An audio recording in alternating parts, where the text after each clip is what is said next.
Alasan hapusnya kewenangan penuntut dan menjalankan pidana. Yang pertama, alasan hapusnya kewenangan penuntut, tidak adanya pengaduan pada delik aduan. Delare buku 1 KUHP tidak ada pengaturan khusus tentang delik aduan, melainkan diatur dalam buku 2 KUHP tentang kejahatan. Sedangkan dalam buku 3 KUHP tidak dikenal adanya delik aduan.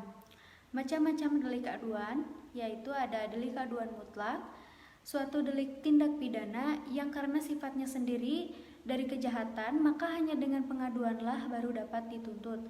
Kemudian ada delik aduan relatif, delik aduan yang tidak bergantung pada sifat kejahatan, melainkan pada hubungan antara si pelaku dengan kejahatan itu atau pembantunya dan orang yang dikenai kejahatan itu. Keistimewaan atau kekhususan delik aduan absolut. Dalam delik aduan absolut, yang diadukan adalah peristiwa hukumnya. Dalam delik aduan absolut, pengaduannya tidak dapat dipisah-pisahkan atau unspecified. Artinya, dengan adanya pengaduan berarti berlaku untuk semua pelaku kejahatan, walaupun tidak disebutkan satu persatu. Dalam delik aduan relatif, yang diadukan adalah orang yang disangka telah melakukan tindak pidana. Dalam delik aduan relatif, pengaduannya dapat dipisahkan, artinya pelaku atau peserta kejahatan tidak dapat dituntut apabila tidak disebutkan.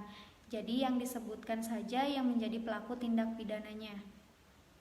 Adapun tenggang waktu pengaduan, sejak orang yang berhak mengadu mengetahui adanya kejahatan, hal ini berlaku baik untuk delik aduan absolut ataupun delik aduan relatif.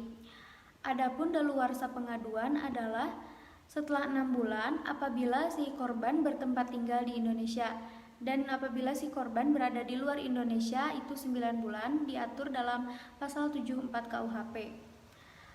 Menarik kembali pengaduan, berdasarkan pasal 75 KUHP, penarikan dapat dicabut 3 bulan setelah pengaduan diajukan. Tetapi jika yang berhak mengadu meninggal, maka pengaduan tidak dapat dicabut kembali.